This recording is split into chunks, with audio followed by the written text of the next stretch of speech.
네, 우리 기도하고 시작하도록 하겠습니다.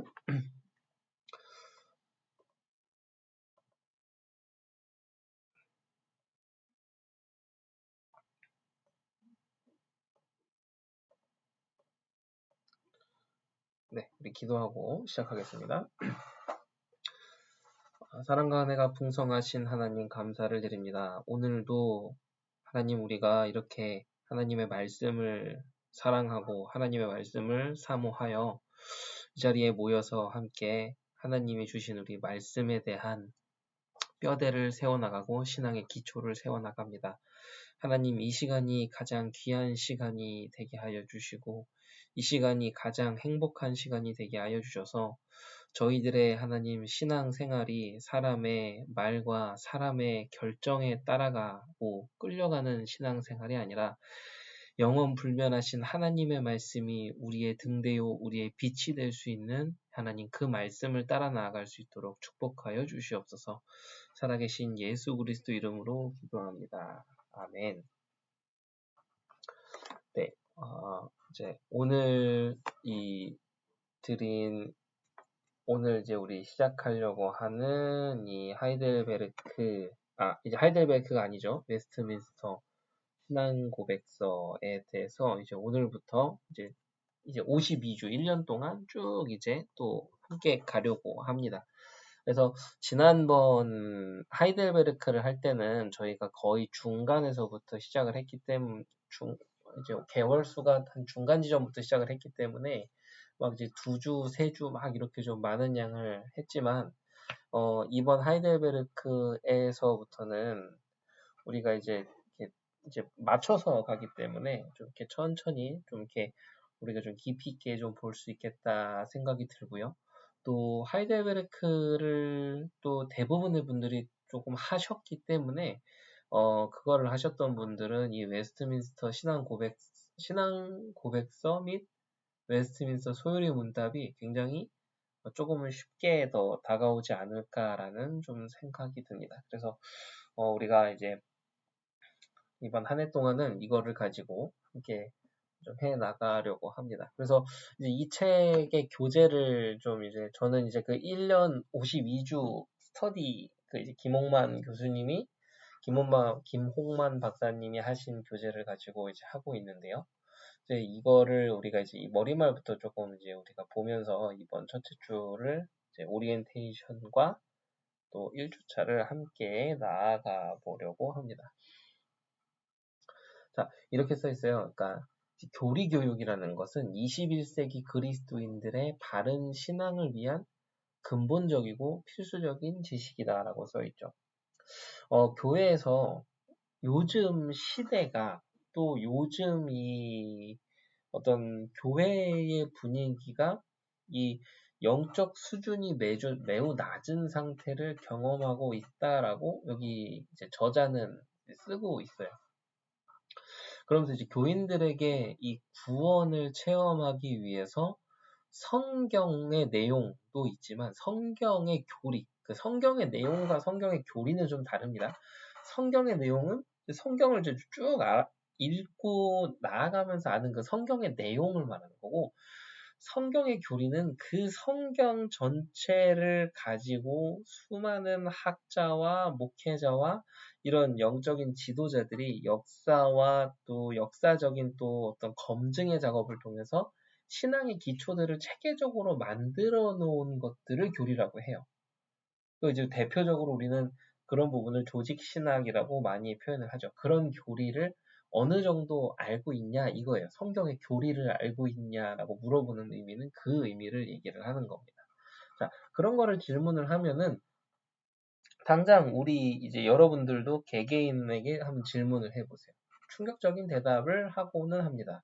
이제 뭐 실제로 삼위일체 교리를 모르는 경우도 있고, 그래서 이 외민을 가지고 제가 이제 그 몇몇 청년들을 좀 먼저 몇 주간을 좀 이렇게 하면서 삼위일체에 대해서 설명을 해주고, 그러면서도 이제 되게 막상 이거를 이렇게 들어보니까는 지금까지 우리가 들었던 거랑은 좀 다르게 좀 뭔가 좀 심오한 내용이 있구나라는 거를 또 깨닫기도 하고 또 그런 경우가 있었죠.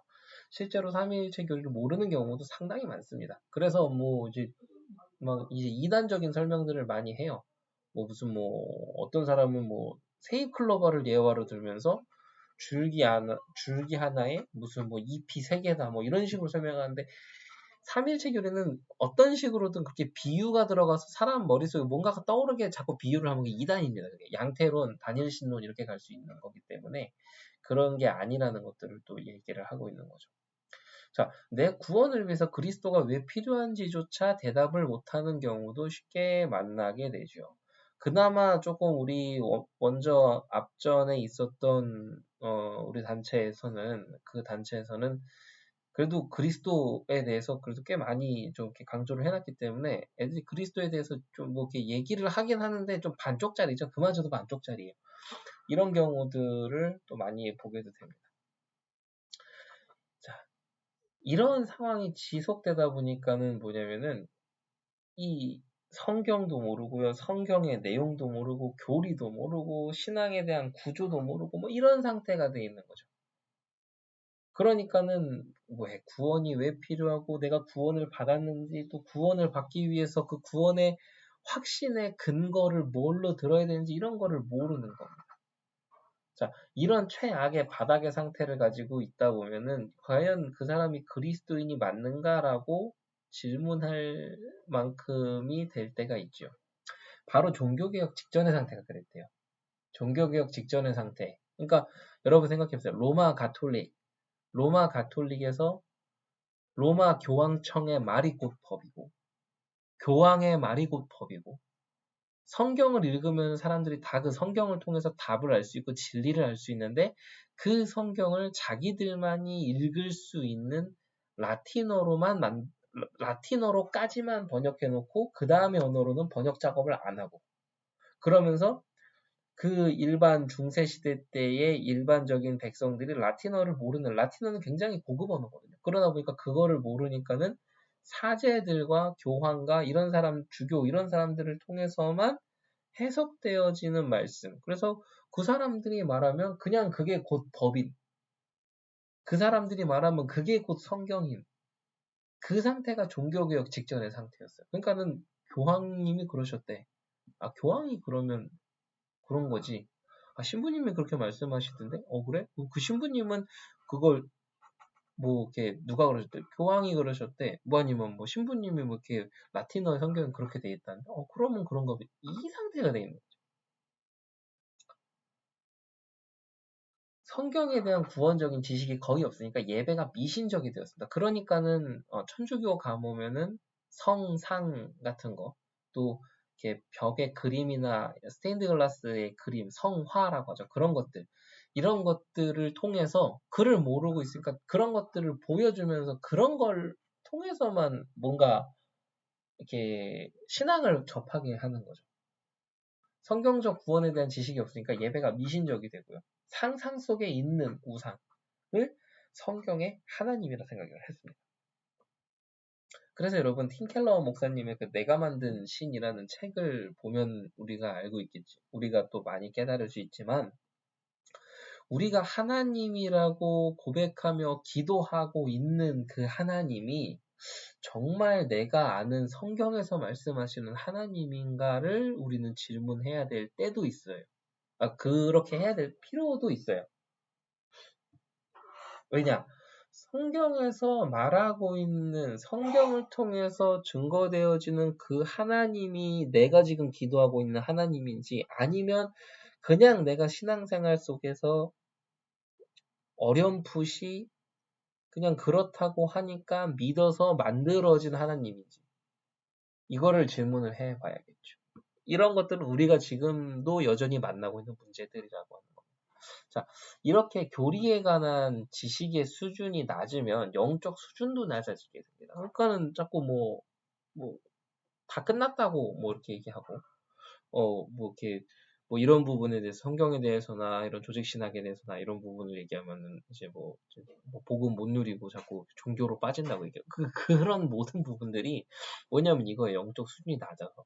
그러니까 본인들이 몰라서 무식한 거고 본인들이 알고 있는 세계가 전부가 아닌데 마치 그냥 본인이 알고 있는 세계가 신앙의 전부이고 모든 것이고 가장 깊은 것이라고 알고 다른 사람을 비난하고 정죄하고 딱 자기들만 최고다라고 얘기하는 그 자체가 영적 수준이 낮은 거죠.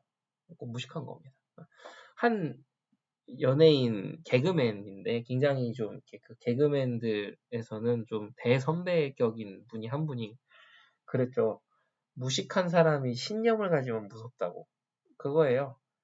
무식한 사람이 절대적인 신앙을 갖는다고 착각하면 그거만큼 무서운 게 없어요. 그걸 조심해야 됩니다. 자, 이러한 상태의 그리스도인들이 대부분이고 성경적 구원을 체험하지 못한 자들이 교회의 다수를 차지하게 됩니다.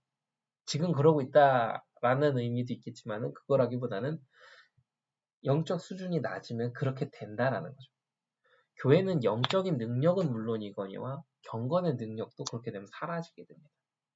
교회가 이렇게 영적으로 무지할 때 거짓 가르침과 이단의 가르침은 더욱 기승을 부리는 겁니다.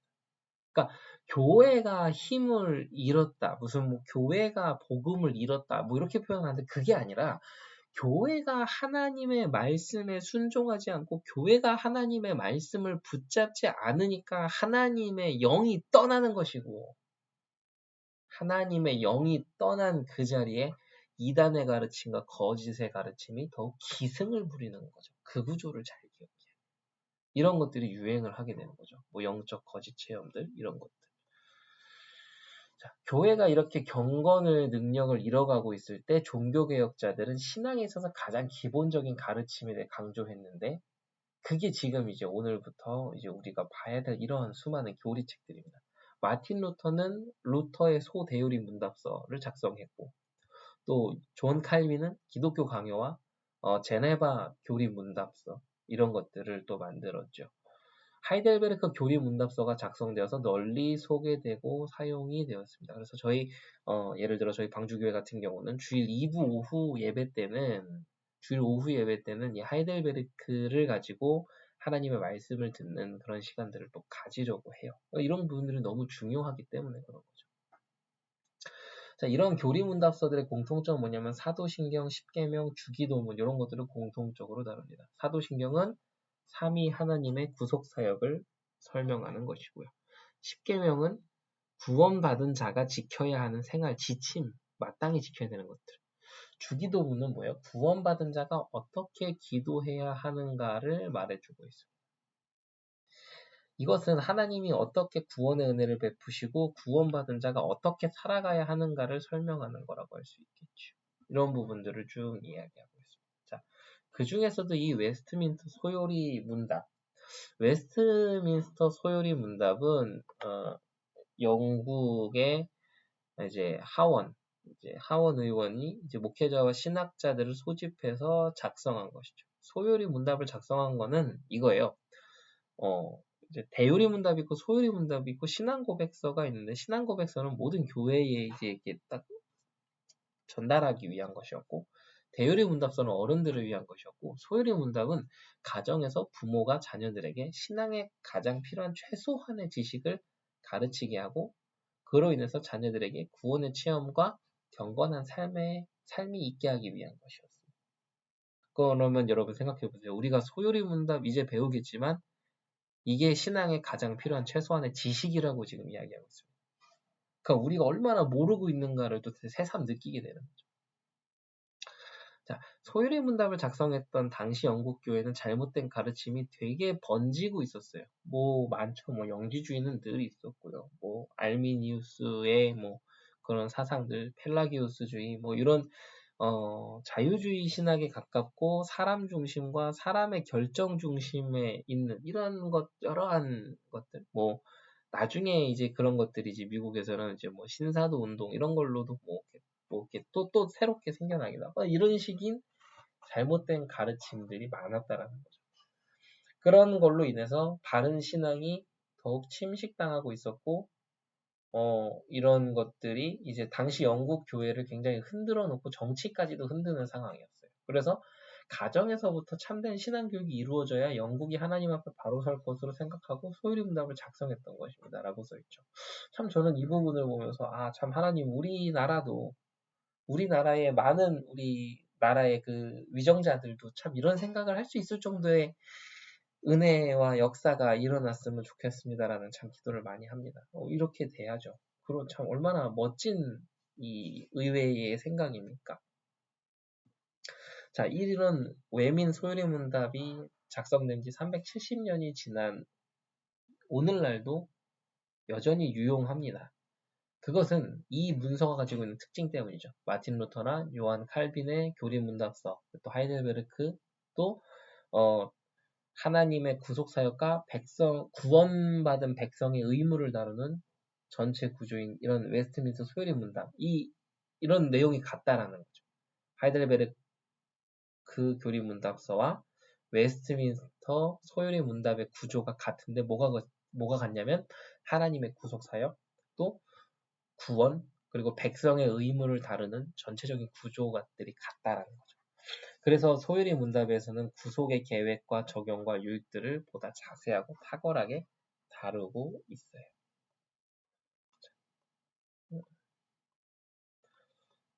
또 여기 보면은 그 문서가 작성될 당시에 도덕률 폐기론이 유행했기 때문에 도덕법에 대해서 자세히 다루고 있습니다. 이걸 도덕 폐기론이라고 해요. 그러니까는 구원받았으면 끝났다. 과거, 현재, 미래의 모든 문제가 다 해결됐기 때문에 사실상 우리는 이제 구원이 보장이 되었기 때문에 지금 뭐 복음 누린다라고 표현을 많이들 하죠. 그렇게 하면서 그냥 사실은 어떻게 살아도 사실은 상관없다. 죄를 지어도 회개 사실은 안 해도 된다. 그게 사실은 복음인데 그렇게 말하면 이상하기 때문에 그렇게 말하진 않지만 그게 복음이다. 뭐 이런 식인 거죠. 그래서 많이 들어봤죠. 네, 그게 도덕률 폐기론이에요. 그런 도덕률 폐기론이 굉장히 유행을 하고 있었죠. 그냥 복음이면 끝났다라고 얘기를 하는 거죠. 그게 아니죠. 그게 아니에요.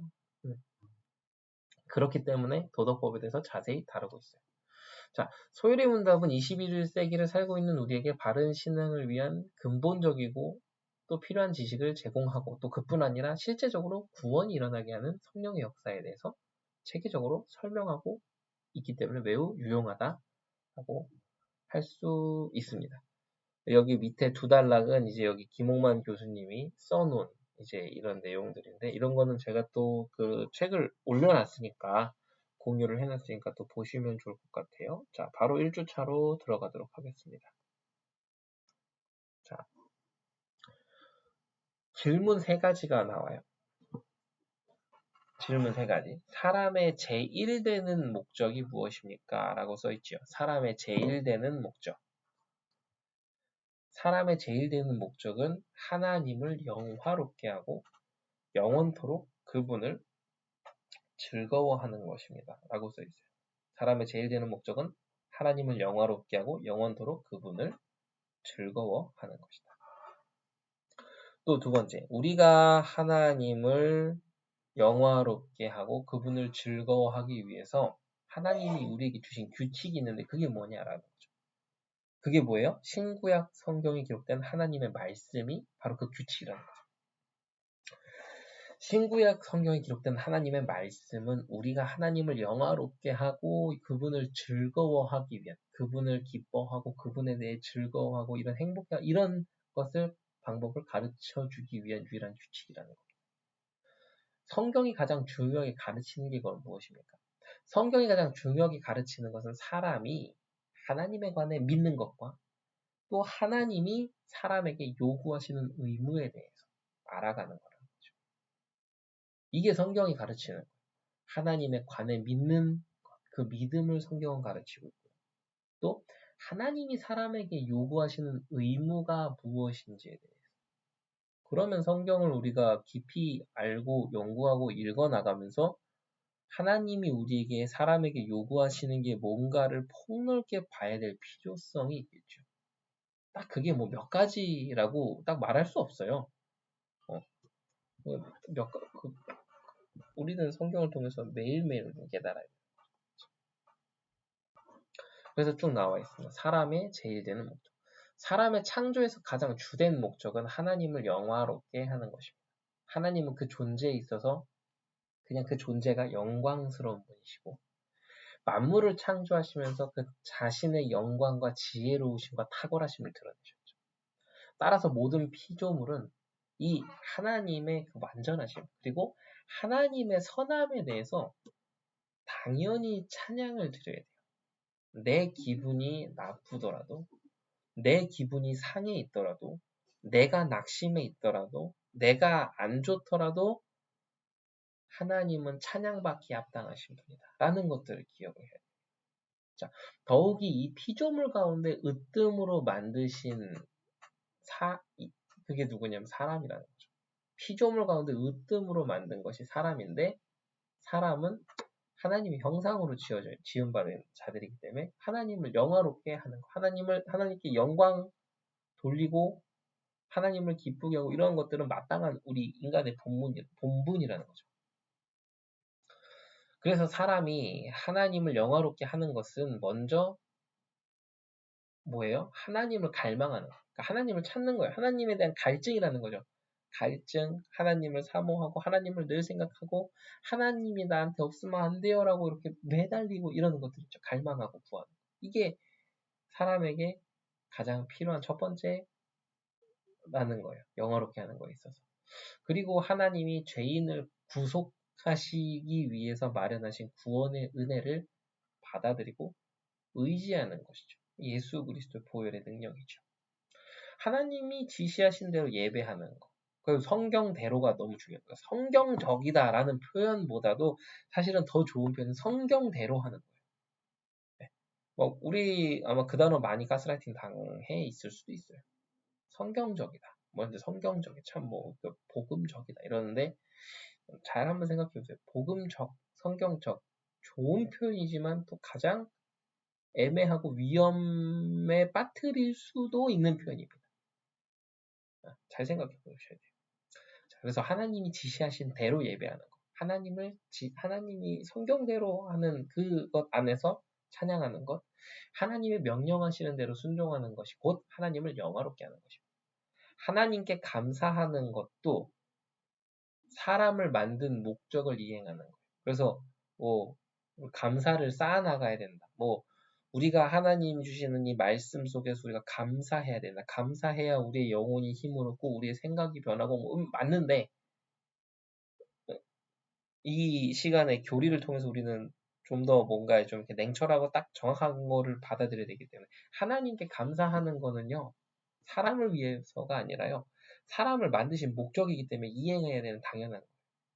그렇게 살아갈 때 우리에게 행복이 회복이 되는 거죠.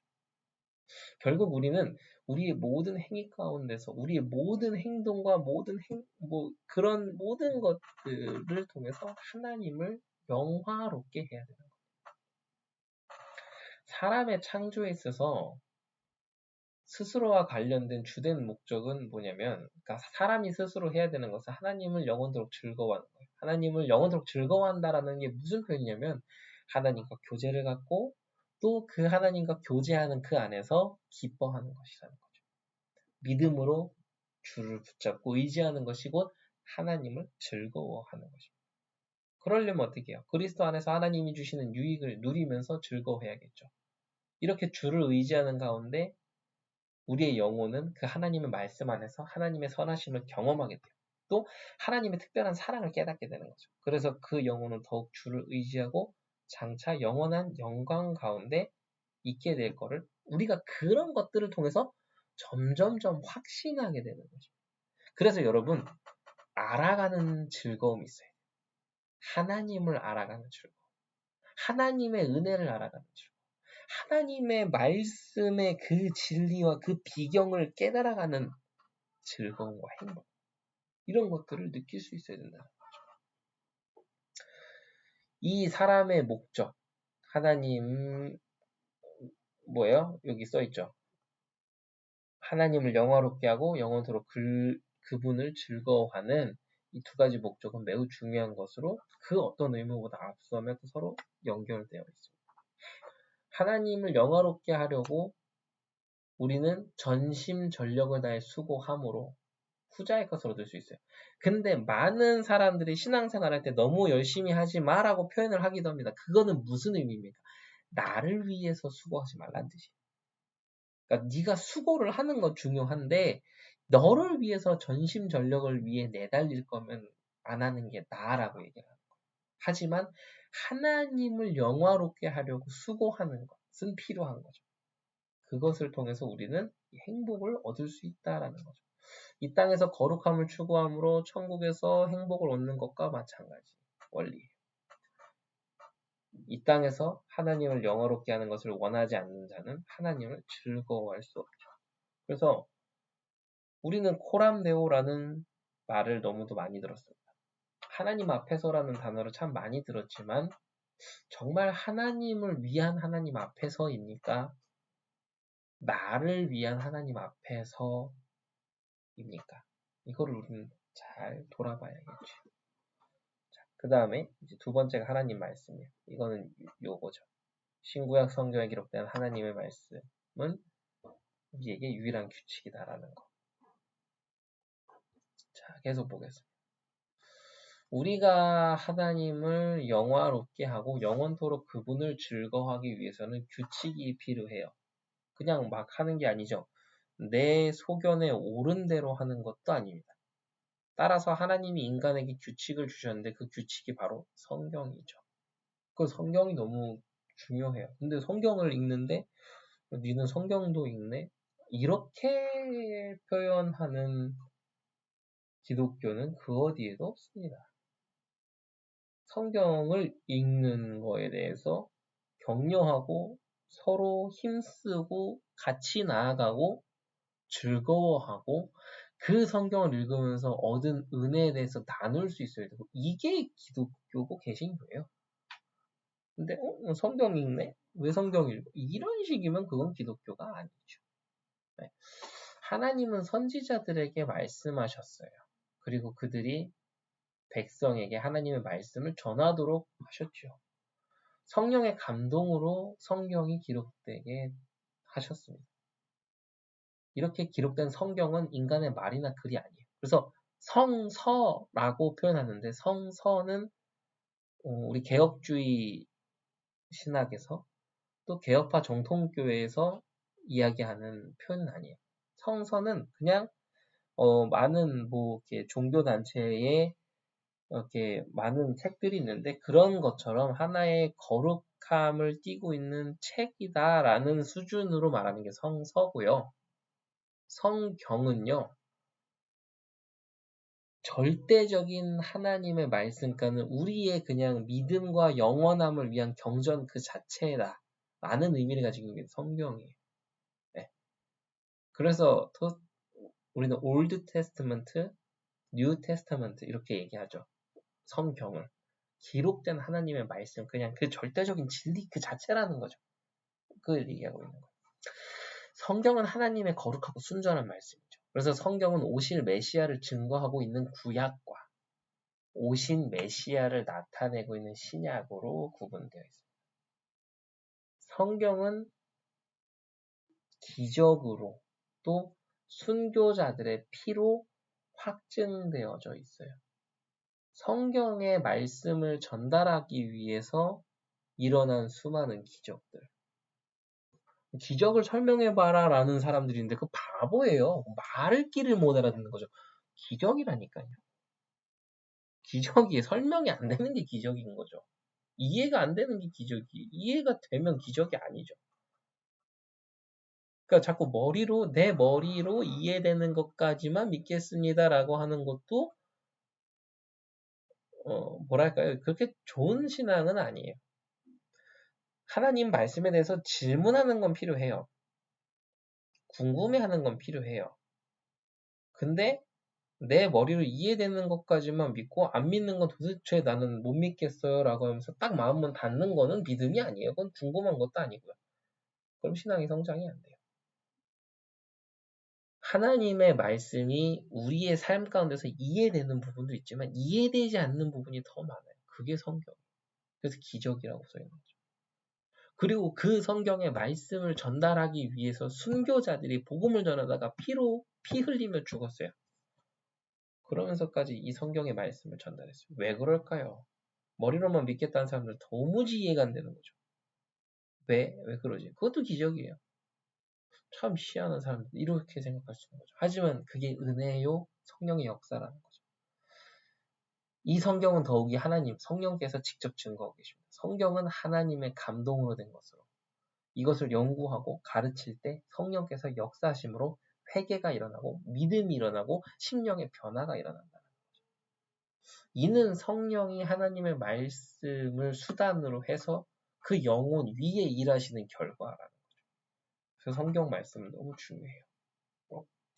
성경은 우리가 믿고 실천해야 될 모든 교리들을 충분히 담고 있기 때문에 우리가 하나님을 영화롭게 하고 영원토록 그분을 즐거워하기 위한 방법을 가르쳐주는 유일한 규칙이 됩니다. 성경의 주된 내용. 성경이 우리에게 가르쳐주는 것은 먼저 하나님에 관한 것입니다. 우리는 성경을 통해서 하나님을 아는 지식을 얻게 되는데 그것은 창조주 하나님과 구속자 그리스도를 아는 지식이에요. 하나님을 아는 지식은 우리에게 믿음을 갖게 하는데 반드시 필요해요. 우리가 믿음을 가지려면 우리에게 있어야 되는 게 뭡니까? 복음이라고 우리는 늘 표현했지요. 맞아요. 근데 그 복음이 자세하게 얘기해 보자고. 그 복음이 뭔데요? 하나님을 아는 지식이 복음이에요. 하나님을 아는 지식이 복음이에요. 그게 우리에게 필요한 거죠. 만약 성경을 통해 하나님을 아는 지식이 없거나 부족한 상태라면 올바른 믿음을 가질 수 없어요. 하나님을 아는 지식이 불충분하다면 그것은 인간의 상상력과 이기적인 나를 위해서 내 욕심과 내 욕망을 위한 그런 것들을 목적으로 성경의 하나님이 아니라 자신이 만든 우상적인 신을 섬기는 것에 불과합니다. 그거에 해당됩니다. 그래서 여러분 아는 만큼 정확하게 믿을 수 있는 거예요. 연구하고 알고 깨달아 나가는 만큼 우리의 신앙은 건강하게 성장하는 거예요. 하나님의 말씀이 너무도 비밀스럽기 때문에 우리가 다 이해하지 못한다라고 얘기하면서 그냥 이렇게 막 뭉뚱그려 나가는 그것도 위험한 거예요. 아는 것만 믿겠습니다. 그것도 위험하지만 그냥 막 맹신, 광신, 그냥 아무것도 모르면서 그냥 따라가는 이런 것도 위험하다는 거죠. 그런 사람들은 뭐가 되냐면 내 인생에서 내가 생각한 경험과 내가 추구하는 것들과 색깔과 자신이 만든 우상적인 신, 거기에 하나님을 입혀버린 그런 것들을 섬기고 있을 가능성이 많아요. 그래서 여러분, 지금 청년의 때에 정확하게 알고 믿어야 됩니다. 자, 또 성경이 우리에게 가르치는 게 뭐예요? 하나님을 아는 것도 있지만 하나님이 우리에게 가르치는 것은 하나님에 대한 의무입니다. 우리가 해야 될 하나님께 대한 의무. 성경에는 하나님의 법과 계명이 들어 있습니다. 그것을 통해서 우리의 의무를 깨닫고 실천하는 거죠. 따라서 성경을 읽으면서 우리의 마음의 눈이 열리고 진리가 보여지도록 우리의 마음의 눈을 열어서 진리를 볼 수 있도록 우리는 기도하고 구해야 된다. 그리고 보다 깊은 영적인 이해가 있도록 구해야 됩니다. 우리는 기도를 안 하고 살 수가 없죠. 또 기도 속에서 또 우리가 매 순간순간마다 하나님의 계획과 질문, 하나님 계획에 대한 질문을 물어보며 이런 영적인 이해가 더욱더 풍성하게 생기도록 계속 우리는 기도하며 구해야 되는 거죠. 하나님이 인간에게 요구하시는 의무, 이거를 분명히 깨닫고 우리는 또한 실천을 해야 됩니다. 그냥 단순히 나가서 전도하는 것만이 우리의 실천사항은 아니에요. 네. 전도하지 마라가 아니에요. 전도하지 마라 아니에요. 전도해야죠.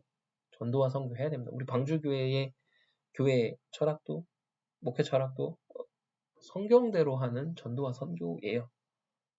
근데 뭐예요? 전도와 선교만 하나님이 실천하라고 하신 건 아니에요. 너무도 많은 비밀들을 성경을 통해 말씀하셨기 때문에 그런 것들을 다 알고 우리는 다 사실은 실천하고 도전하고 이렇게 나아가야 된다. 자, 세 번째 질문에 대한 거죠. 성경만이 우리에게 유일한 규칙입니다. 성경은 믿음과 의무에 대한 유일한 규칙이죠. 이 규칙은 하나님이 자신이 어떻게 영광받는지에 대해서 인간에게 보여주신 거예요. 그게 규칙, 그 성경이죠. 성경은 하나님에 대한 지식과 하나님의 뜻을 알기에 충분한 것들로 기록되어져 있습니다. 성경은 완전한 거예요. 성경은. 그래서 정확무오라고 하죠. 정확하고 오류가 없는 정확무오한 것은 하나님의 말씀밖에 없어요. 영원 불변하신 것은 하나님의 말씀밖에 없어요. 근데 로마 가톨릭이 뭘 범했습니까? 정확무오하다. 교황은 무오하다라고 하는 부분들이 있었어요. 지금도 그러니 굉장히 절대적인 권력을 가지고 있죠. 그런 것들이 틀린 거죠. 그 어떤 것도 우리의 신앙에 있어서 성경보다 위에가 될 수가 없어요. 근데 참 안타깝죠. 그런 거를 몰라요. 그래서 성경보다 뭔가를 자꾸 앞세워놔요. 성경보다 누군가의 이렇게 그 어떤 메시지를 더 절대적으로 놔요. 그거는 우리 한국 교회가 좀 심해요. 그런 부분들. 한국 교회가 그런 부분들이 좀 심하고요. 미국에도 뭐 그런 사람들은 또 뭐 많겠죠. 뭐 유럽에도 있을 것이고. 그러니까 사람에게 있어서 정말 조심해야 되는 부분은 어디를 가나 이거예요. 성경보다 누군가의 말이 앞서게 되면은 위험해지는 겁니다. 그럼 우리는 그럼 왜 목사님의 말씀을 듣습니까? 목사님이 어떻게 말씀하시든 그게 하나님의 말씀이다라는 거는 한국교회적인 사고방식이고요. 그게 아니라요. 성경 하나님의 말씀을 기도하는 무릎으로 정말 고뇌하고 기도하고 연구하면서 그 음성을 정확하게 전달하려고 하는 그 중심과 그분을 통해서 그렇게 해서 전달되어지는 하나님의 말씀이 귀한 거지. 그분이 위에서 어떤 헛소리를 하고 떠들어도 다 하나님의 말씀이야. 그건 아니에요. 그건 틀린 거죠. 제가 예전부터 새벽 예배 때부터 그런 얘기를 좀 자주 한 적이 있어요. 한국 교회는 목회자를 너무 사랑했기 때문에 교회를 사랑하고 목회자를 사랑했기 때문에 부흥했지만 한국 교회가 이런 식으로 빠르게 망하는 것도 목사를 사랑했어요. 그냥 막 우리 목사님. 그게 안 된다는 거. 우리는 성경이죠. 저도 성경 따라가야 되는 거. 성경의 말씀을 전달하는 거. 이것이 우리가 해야 될 중심들이죠. 자, 성경의 내용은 모호하지 않습니다. 뜬구름 잡지 않아요. 성경의 내용은 분명합니다. 그리고 그 성경의 내용을 분명하게 전달하기 위해서 하나님은 수많은 학자들에게 지혜와 지식과 은혜를 주셔서 그 말씀을 지금도 다양한 방법과 다양한 모습으로 전달하고 계시죠. 자, 성경의 내용은 분명해서 성령의 깨닫게 하시는 영향력 아래에서 깨달을 수 있어요. 그래서 뭐 그런 것들이 만남의 축복도 있는 것이고 뭐 이런 것들이 있는 거죠. 인간의 철학이나 과학을 통해서는 하나님을 아는 지식을 얻을 수 없습니다. 어렴풋이는 알 수 있다라고 얘기하죠. 어렴풋이. 이제 그게 바울이 아덴에서 전도할 때 그 얘기가 나오죠. 자, 구원의 길은 성경을 통해서만 전달되어지고 있습니다. 우리에게 영생의 복음의 진리를 알려주는 것은 성경만이 유일합니다.